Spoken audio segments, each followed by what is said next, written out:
Live with us at Bozeman. I hope you're all having a great day. We all know that fuel cost is a heavy burden on trucking companies, but we also know that it's our drivers' styles of driving that determines fuel efficiency. We appreciate all you drivers for everything you do to help us with this fuel cost. On that note, today we have a very special guest in our orientation. Team Freightliner, we have Mr. Henry Albert, is that right? Yes. And he's from the Freightliner factory. Team runs Smart Pro. And we're so happy to have him today, and he's going to be talking to our orientation class. Thanks, everybody. Be safe. We appreciate you all day, every day. I appreciate y'all having me here today. I'm one of Freightliner's Team Run Smart drivers. I'm an independent owner-operator. I've had my own authority since 1996, and I've been a driver since 1983. When I got to be part of Freightliner's Team Run Smart program, it was very interesting and rewarding to get exposed to the latest in technology, to figure it out, to give feedback back to the engineers, and finally to be getting out and training drivers on how to get the most out of today's technology. One of the things I always like everyone to understand with this technology, it does not replace drivers' good skills. So much of us as drivers hear that things like the automated manual transmissions make a bad driver better. Myself, I really don't like that statement for two reasons. One, I'm a driver, and the other is it's true. All these technologies that are employed in these trucks, whether it's stability control, even the radial tires, ABS, and the automated manual transmissions, the fly-by-wire engines, if you trace their roots back, it all came from automobile racing. Does it make a bad driver yet better? Absolutely, because if you go back 20 years ago, the last place car on the racetrack was a lot slower than it was today. So technology works. However, at the same time, it did not make last place start winning races. There's something that last place has in common with, whether it's today or 20 years ago, that's still both last place. The 5 drivers that understand the technology and how to embrace it are the ones that win all the races. That is no different today with the technology that's employed in these trucks. So a lot of what we want to go over today is revolving around the automated transmissions and today's engines. The current engines that are coming in the group of Freightliners you have are 1,750 foot-pounds of torque at 975 RPMs is where that engine makes the most torque. So it's very low in the RPM band. In fact, you get up around 1250, the torque starts to fall off. What's important for you to know as a driver, and later on I'll get some torque sheets for you all, if you take that up to traditional RPMs anywhere near 1700, it only makes 300 horsepower and 800 foot-pounds of torque up there. What makes it even worse is it sounds powerful up there, and where it's making the power, it doesn't sound powerful. Knowing how to drive it, knowing how to influence the transmission to get it to do what you want it to do is what is key. So let's start out with one of the most important parts on the DT12 automated manual is understanding how to operate the clutch. It may not have a pedal that you directly see, but it really does still have a clutch pedal. On the Detroit product, it's a pneumatic throwout bearing that operates a clutch just like we always had. So if you're sitting at a stop sign and you keep taking your foot off the brake, every time you do that, it's not creeping forward like an automatic car. You're engaging the clutch. A clutch can only engage so many times in its lifespan, and it's going to be wore out. So it's important to know that. Also, to prevent a hesitation when you take off, often after I stop, I'll move my left foot over and cover the brake because it didn't have anything to do without that pedal over there anymore. And as I let off that brake, I start feeding into the throttle right away. That gets the clutch engaged right away. This is not a slam-on deal because you wouldn't have done that with a manual. So now that we covered how the basic clutching operation works, this even works for when you're going in under a kingpin or the tight part of your maneuvers going into a dock. I'll give it the throttle. I'll get it idling along in reverse, just like I normally would have. You get into a tight part of the maneuver, barely feather that brake, and you might barely feather the throttle, just like you would have a manual to get it up around the corner. But when you get it straight, let off that brake, barely engage the throttle till you feel the clutch engage, and let it idle the rest of the way back in. You get near the dock edge, start feathering that brake again the same way, and you won't be slamming into things. What typically happens for a person, because they think they're driving an automatic, when you ease into that throttle, at first it's engaging the clutch, but right away it's going to go to full engagement. That's why you see people slamming kingpins, slamming docks, because they don't realize that they're actually operating a clutch. If you took the clutch out of that transmission, it looks the same as any of them we've had forever. So now that we know how to work the clutch, let's go into taking off. Most everyone's driven the manual transmissions, and when you're in the lower side of the gearbox, probably the last thing you would ever do is put your foot anywhere near the floor on the throttle, because you would over rev all the gears and you wouldn't be able to get out of your own way. People make the mistake with the automated manuals by jumping in them and flooring them. What's going to over rev all the lower gears for two reasons. One, the new DD15s as compared to the Series 60s that it replaced, on those engines it took 3.3 seconds to hit maximum power from the time you hit the throttle. On a DD15 it's 1.5 seconds. So that even compounds the problem that you're going to over rev the gears. Knowing that your torque curve is all under 1400. So when you're taking off, the trick is to start out 20-30% throttle, much like you would have on a manual. And if you see that tack racing towards 1400, barely lift up on your foot. As a matter of fact, when I do it, you can't even see my foot move. That sends a message to the transmission that you're satisfied. It'll reward you with the upshift early. It's liable to even and come back in real close to 1,000. But know that the power is the same at 1,000 as it is when you're up at 1,400. It just doesn't sound that way to your ear. And the part that I said about message is going to come up quite a bit with this, because I get around a lot of the people when they're selling the transmissions, and people hear about the transmissions, they read about them, they hear about how smart the transmission is. Oddly enough, when I get around the drivers, they tell me how stupid it is, which means somebody's wrong. They're both wrong. It's not smart, it's not stupid, it's operating on logic. Because we drive in an illogical world, that's where the driver comes in. You're sending it a message, it's giving you a response. It can't make a mistake, but it can get a bad message. It's like any other computer. If you feed it junk in, you're going to get junk out. The part we talked about earlier where it makes a bad driver better, even when it gets a bad message, it does pretty darn good. But the key is to get the most out of it, the most performance for yourself, for your productivity, and for the company in regards to fuel mileage. So you're taking off. The big place, because of doing so many demonstration rides, that you can tell that you got it right, when you're making a right-hand turn with a moderately loaded trailer on level ground, if you work that throttle just right on sending the message, you can generally have the truck to 7th gear before the trailer straightens out behind you. Because I do so many demonstration rides, that has become my scale. Also, if it's a real wide 4-lane intersection, you're at a dead standstill. Generally, if you do it right, you can be to 7th gear by the time you get to the crossbar for the other side stopping. Just becomes a scale as to judge whether you're hitting that right. By doing that, you'll get up to speed quicker. You'll use less fuel. The cab, if you're running team, the cab will be rocking around less. Everything's good. Knowing that, the other things that I hear drivers talk about with it is they'll tell me that they got to an intersection and it hesitated. So you're easing into an intersection. You're driving the truck down the road, and there's a red light, and you roll out of the throttle early because you don't want to go racing up to it and then have to stop and start over, so you're trying to roll into it. There's a good chance that transmission's going to hang up there in 6th or 7th gear. Why is it going to do that? It's not getting any messages from you. Nothing's being heard. The momentum of the road's turning the engine over, the fuel's been shut off to it, so it's just sipping along, nobody's being hurt. And you continue to sit there and do nothing because in your mind you're driving an automatic. But remember, it's not an automatic, it's an automated manual. With no message, it's going to stay there in 6th gear or so till you get pretty darn slow to where it would be lugging the engine. You see that light's about to change green, you still did nothing. The light changes green, you're paid by the mile, you want to take off.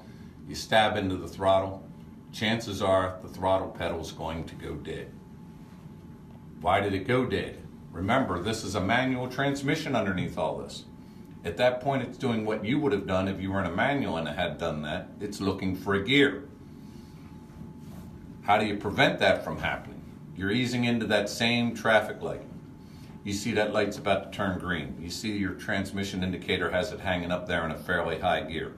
reach over and just depress the throttle once. Now you have sent a message down to the transmission, hey, go find a gear and let's get ready. Then it'll be ready for you when you do it. The other time you'll hit the hesitation move is sometimes when you're slowing down to make a left turn. If you see it's in too high of a gear for the speed you're going to just tap the throttle once so it says, okay, you're wanting to go again.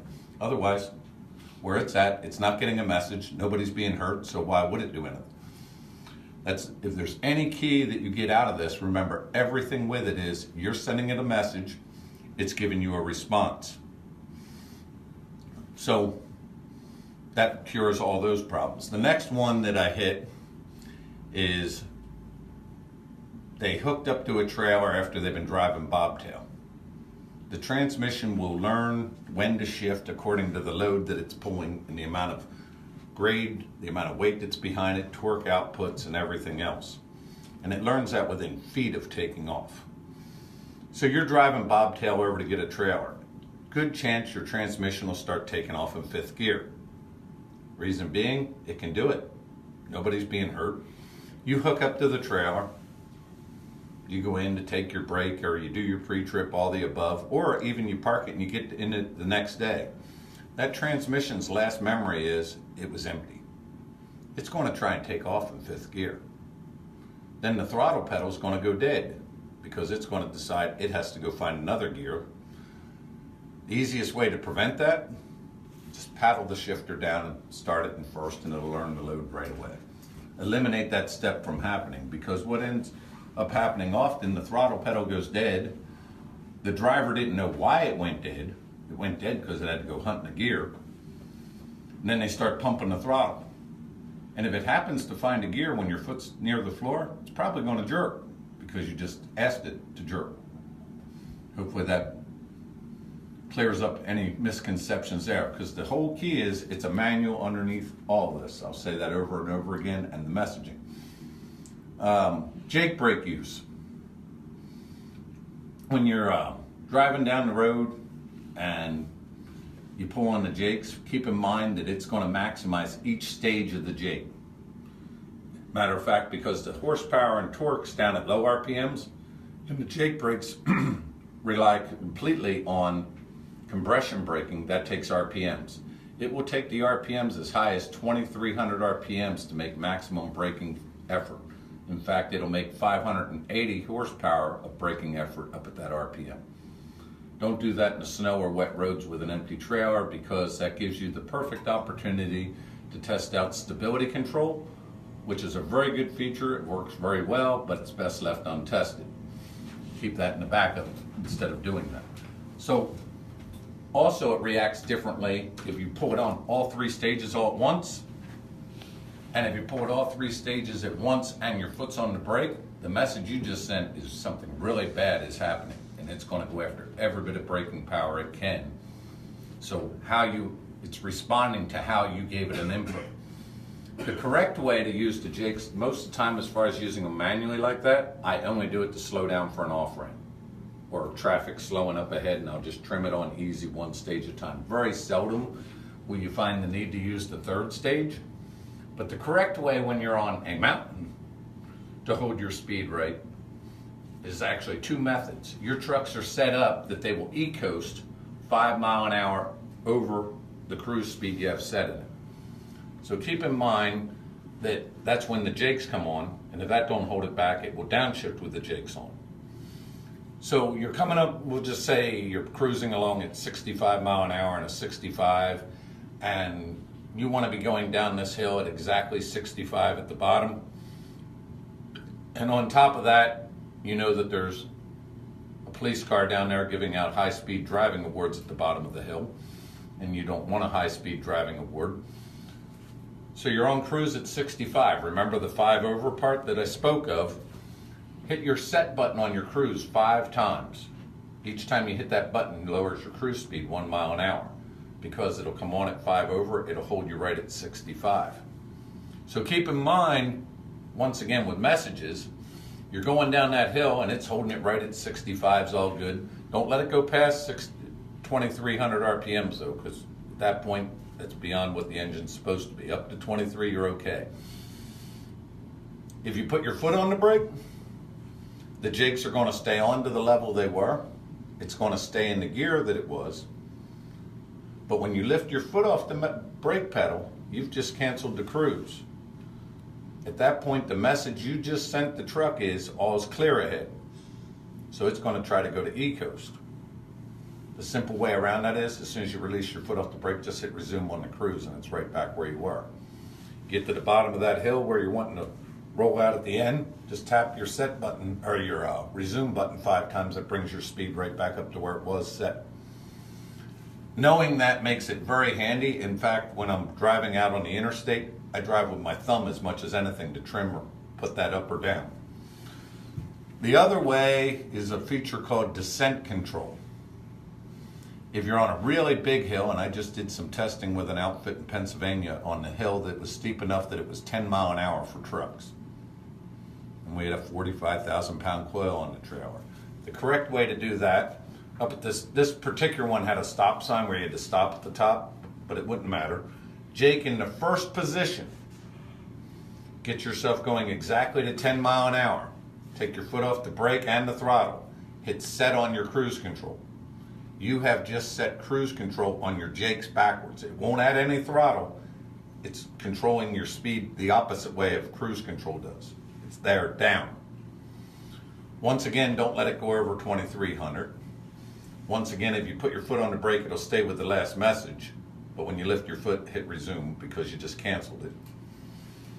If you're 1 or 2 mile an hour set too fast when you do it, hit your set button to take it down to where you wanted it. You'll go all the way down the hill. They could not believe that steep hill that was steep enough with a stop sign in the middle that we had to stop to cool brakes. We never had to touch the brakes all the way down the hill. It held it right there. Makes it real handy versus you sitting there manually doing it. You'll be all the way through it. It'll be too much, not enough, too much, not enough. It'll just pick the right amount of gear and Jake can go back and forth on its own stages all the way down the mountain. But remember, you're still in control. You're setting the message that's happening with it.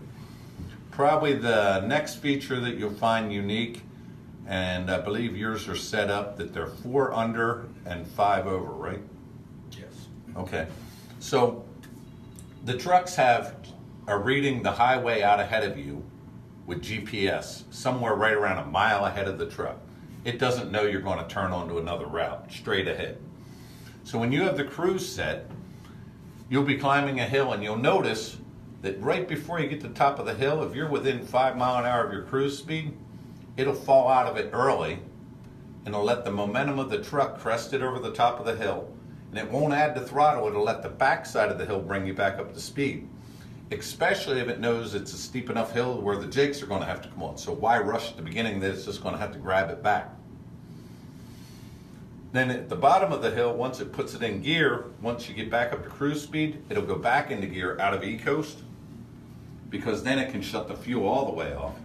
Then if you pick up to 3 mile an hour of momentum above what your cruise speed was, it'll add the throttle in lightly to preserve that momentum to go back up the hill. So think of it in this manner. What it's trying to do is cut off the tops of the mountain instead of powering all the way over it, and it's trying to fill in the valleys. Now, as well as that system works, and I really enjoy it on mine. In fact, I have mine set at 8 under because I know when to override it. And there's a time for the driver to override it. If you got another truck with traditional cruise control right behind you, and you roll out of the throttle early before you get to the top of the hill, they're going to try and dart out around you. That's bad for 2 reasons. One, when they get beside you, it hurts both of your fuel mods because you're in each other's dirty air. The second is, after you crest that hill, you're going to go to E-coast, you're going to catch them and pass them back, and you get one of these deals going on. Nobody wins on that, everybody's aggravated. So as I always told the engineers with that system, as much as I like it, and I like it a lot because I buy all my own fuel, it doesn't play well with traditional cruise controls. How do you take care of that problem? If you're driving the truck long enough, you'll get an idea of exactly where it's going to do that. Lightly put your foot on the throttle. You don't have to shove into it. You don't have to put your foot out to the headlight. Just as soon as you depress the throttle, it's from that point forward. It'll override it in those situations, and that's a good time to actually override it. So we've gone over, that's how IPM works. We've gone over how the jakes work. With the two of you here, any questions on any of that? Please. That pretty well covers most of how the systems work.